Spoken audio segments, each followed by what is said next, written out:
हरे कृष्णा। आज हूँ कामिका एकादशी। कामिका एकादशी को जो मैंने करिथांती तांको जीवन में सुख शांति समृद्धि मिलवा सहित से माने मोक्ष आड़ को गति करिथांती।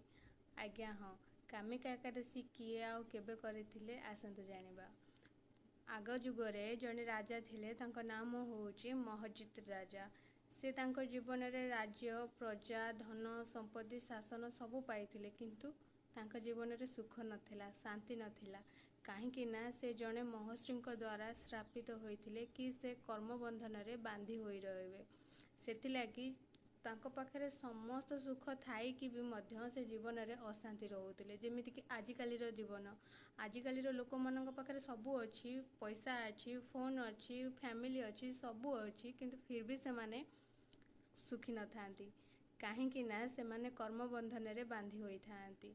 तो से राजा जनक जाइकी जड़े महान ऋषि पाखे पहुँचले आ कहले कि मो सहित एया हेची कि मो पाखे सबू थाई कि भी मु खुशी नाही।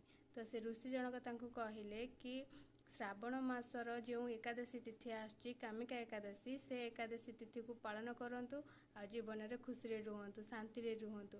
आज्ञा हाँ, आज होची कामिका एकादशी। जदि आपण एबे जाए तो जानी नाहांती कि एकादशी महत्व कौन, तो एबे ठारू आपण हरिनाम जप करंतु। जदि किछि न करि पारिबे तो केवल हरिनाम जप करंतु, कामिका एकादशी पालन करंतु।